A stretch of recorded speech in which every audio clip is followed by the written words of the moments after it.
Welcome to Maritime Pakistan, your gateway to the fascinating world of oceans and all the opportunities they present to every one of us.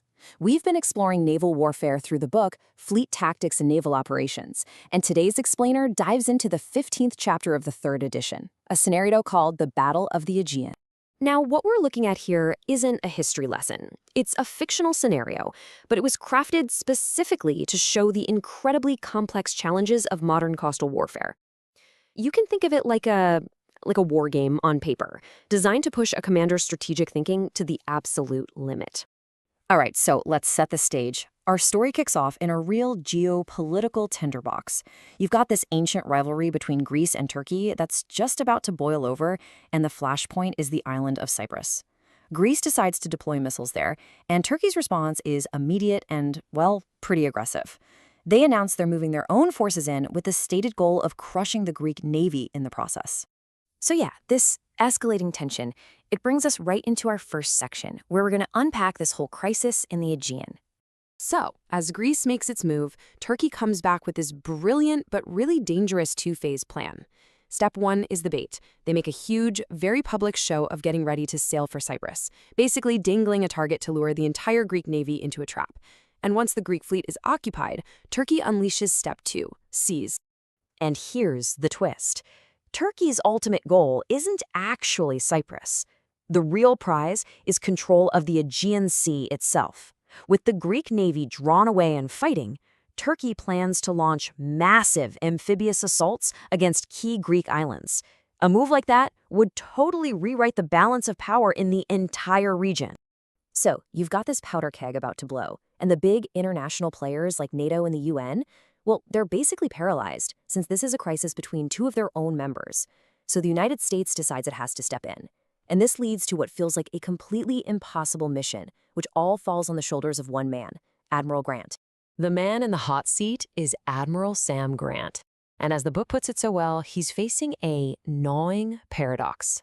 I mean, think about it. His mission is to restore peace, but the only way he can do that is by being willing to fight and shed blood.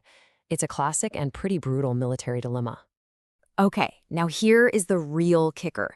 This is the huge restriction on his mission. He has to stop the Turkish invasion of the Greek islands, but he is absolutely forbidden from attacking Turkish soil. This is a critical rule meant to keep this thing from spiraling into an all-out war between the US and Turkey. So that's the million-dollar question, isn't it? How on earth do you stop an invasion force when you can't even touch its home base? All the Turkish ships are gathering in their home ports on Turkish land, which is completely off limits. It's a strategic puzzle that's going to require a very creative solution. Well, Admiral Grant's answer is this incredibly audacious plan built on pure deception. It's a classic strategy he calls the hammer and the bait. Grant's plan relies on two totally different forces with completely opposite missions. First, you've got the bait. These are 7 older but still well-armed cushion corvettes. Their job is simple. Be loud, be obvious, and draw all the enemy's attention and their fire. They are considered expendable. And then you have the hammer, 8 small, super stealthy phantom attack craft. Their mission is to be invisible, slip right past the enemy, and deliver the knockout punch. They are absolutely indispensable. And if you really want to understand the incredible risk for this sacrificial force, just look at the numbers. We're talking about only 7 of these aging US corvettes being sent out to take on the entire Turkish fleet.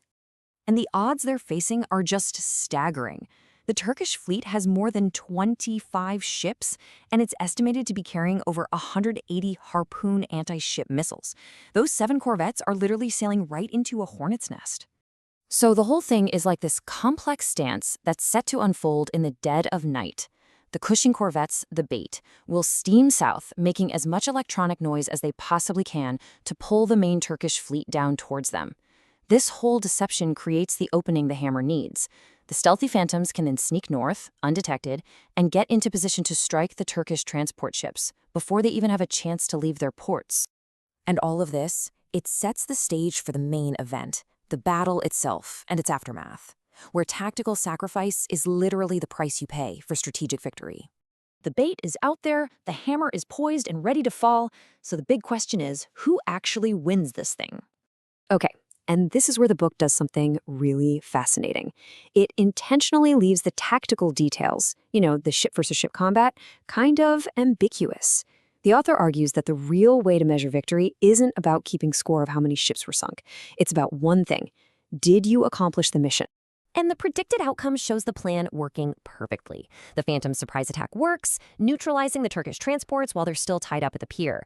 The invasion is stopped dead in its tracks. And just as expected, the Cushion corvettes take heavy losses. But by drawing away the enemy fleet, they did their job. They made the ultimate sacrifice, and it enabled the strategic win. Now, this whole scenario gives us these incredible, timeless lessons in strategy, right? But it also makes you wonder, how would this fight go down today? And that brings us to our final section, updating this whole thing for the 21st century. The author of the book actually revisited this years later, and he pointed out that today's technology would just completely change the game. Instead of those cool but imaginary Phantom stealth ships, a commander today would probably deploy unmanned combat aerial vehicles, drones, armed with modern anti-ship missiles. And look, this shift from fictional stealth ships to real-world unmanned systems, it's not science fiction anymore. Drones, launched from ships, from aircraft, even from land, are fundamentally changing naval warfare as we speak. The future of combat at sea has definitely arrived. And that leaves us with one last really big question to think about. The tools of war are constantly evolving, right? From stealth ships to autonomous drones. But as the technology changes, how will those timeless, age-old principles of strategy, deception, surprise, sacrifice, how will they be used to shape the next great naval battle? We hope that you liked today's video.